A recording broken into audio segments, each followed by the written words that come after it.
Hi all, this is Nick from Elite Outdoor Fitness. This is kind of part 2 of day 1, week 1, strength training. Where do you start? It's all about reps and it's all about focusing on the blue zone. So when you're doing CV and you look at your Garmin watch and you look at the heart rate, it will show you blue, it will show you grey at the bottom, like recovery stroke warm-up kind of area, which is up to about 65% of your maximum heart rate. Then you've got the blue zone, green zone, amber zone, red zone. Look at other videos if you want to know what they are, but some of you probably got your head around that if you've got a Garmin watch. It's exactly the same as when you're in the gym. You don't want to be starting at the lactate threshold. You don't want to be starting at the VO2 max. You don't even really want to be starting at the efficiency zone, so, which is a caption or a little bit of that. You need to build in a base work. You need to build in getting your mitochondria, your endocrine system, your ligaments, your tendons, your muscle fibers, your entire energy system to actually get used to training, so that later on when you start to load and build more strength and like resilience and like endurance and stamina, it's all right and you're prepared to do that. Everything I've done in my life, all my personal bests, all my records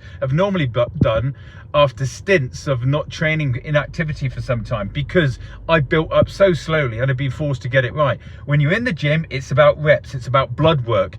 A good routine really that I use all the time, and I use it for the lads that I train in the military, special forces, is starting with reps of 25, 22, 20, and then maybe add in the 18 after the first or second week, and then add on 50. So eventually you're doing 100 reps with only maybe 10, 20, 30, 40, 50, 60 seconds rest in between. What you'll find is it's very similar to like occlusion training. If you broke your arm, you'd occlude with the band your muscle, and then you'd get loads of blood, and you'd pump your muscle so much that you wouldn't give it time for the muscle to relax and for the blood to exit. You'd still be then going back in and doing 25 and then a 22 quick and then a 20 reps, etc., keeping loads of blood in there.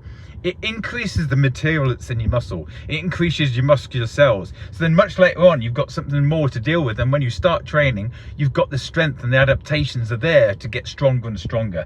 So at the very beginning, you can train Monday, Wednesday, Friday, or even just Tuesday and Thursday. That's absolutely fine as well. And then every other week or every second or third week, you can increase that so that maybe you then get to train Monday, Tuesday, Thursday, Friday. There's lots of videos out there and there's lots of great ways to train. I tend to train and build it up from the basics of Monday, Wednesday and Friday, and then I build it up very gently, same kind of stuff but less intensity, Monday, Tuesday, Thursday, Friday. Half body, day off, half body, day off, day off. So it allows me to do longer runs at the weekend, so I've got lots of energy. Loads of reps, higher reps, come out of the gym, you're not fatigued, you haven't got massive DOMs, and you're good to go the next day. Nice, easy, gentle training for at least the first month. Thanks for listening, chat soon.